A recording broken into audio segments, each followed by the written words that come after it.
ಪ್ರತಿ ಚಕ್ರಕ್ಕೂ ಬಣ್ಣಗಳು ಇರುತ್ತೆ. ಹೌದು, ಪ್ರತಿ ಚಕ್ರಕ್ಕೂ ಒಂದೊಂದು ಬಣ್ಣ ಇದೆ. ಈ ಮೂಲಾಧಾರ ಚಕ್ರ ಕೆಂಪು ಬಣ್ಣದಿಂದ ಕೂಡಿರುವಂಥದ್ದು. ಮತ್ತು ಇದರ ಬೀಜ ಮಂತ್ರ ಲಂ ಅಂಥೇಳಿ. ಲಂ. ಯಾರಿಗೆ ಈ ಮೂಲಾಧಾರ ಚಕ್ರದ ದೌರ್ಬಲ್ಯದಿಂದ ಕೆಲವು ಸಮಸ್ಯೆಗಳಾಗುತ್ತೆ, ಆ ಸಮಸ್ಯೆಗಳನ್ನು ಹೇಳ್ತೀನಿ.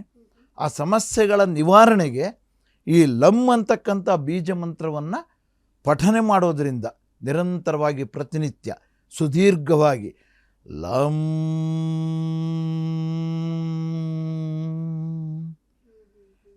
ಈ ನಾಭಿಯಿಂದ ಬ್ರಹ್ಮರಂಧ್ರದವರೆಗೆ ಹೋಗಬೇಕದು ನಿಧಾನಕ್ಕೆ. ಪ್ರತಿಯೊಂದಕ್ಕೂ ಈ ಥರದ ಒಂದು ಬೀಜಾಕ್ಷರ ಇದೆ. ಈ ಮೂಲಾಧಾರ ಚಕ್ರಕ್ಕೆ ಲಂ ಅನ್ನುವಂಥದ್ದಿದೆ. ಇದು ನಮಗೇನನ್ನು ಕೊಡುತ್ತೆ? ಈ ಚಕ್ರದಿಂದ ಆಗೋ ಪ್ರಯೋಜನ ಏನು?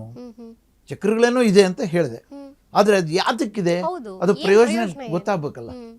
ಅದು ಗೊತ್ತಿಲ್ಲದೆ ಇರೋದ್ರಿಂದನೇ ಇವುಗಳ ಜ್ಞಾನ ಬಹಳ ಜನಕ್ಕೆ ಇಲ್ಲ. ಅವುಗಳ ಪ್ರಯೋಜನ ಗೊತ್ತಾದರೆ ಎಲ್ಲರೂ ಇದನ್ನ ಹಿಡ್ಕೋತಾರೆ ಅಂತ. ಹೌದು ಹೌದು. ಇದರ ಪ್ರಯೋಜನ ಏನು ಅಂತಂದರೆ, ಇದು ನಮಗೆ ಸ್ಥಿರತೆಯನ್ನು, ಮಾನಸಿಕ ಸ್ಥಿರತೆ ಮತ್ತು ದೈಹಿಕ ಸ್ಥಿರತೆ ಕೊಡುವಂಥದ್ದು ಮತ್ತು ಭದ್ರತೆಯನ್ನು ಕೊಡುವಂಥದ್ದು.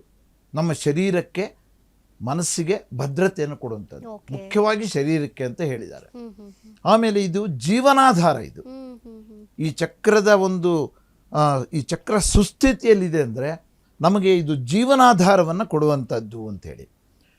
ಇದರಿಂದ ಆಗುವಂಥ ಅಸಮತೋಲನಗಳೇನು ಅಂತಂದರೆ ಭಯ, ಅಸ್ಥಿರತೆ ಇವೆಲ್ಲ ಉಂಟಾಗುತ್ತೆ.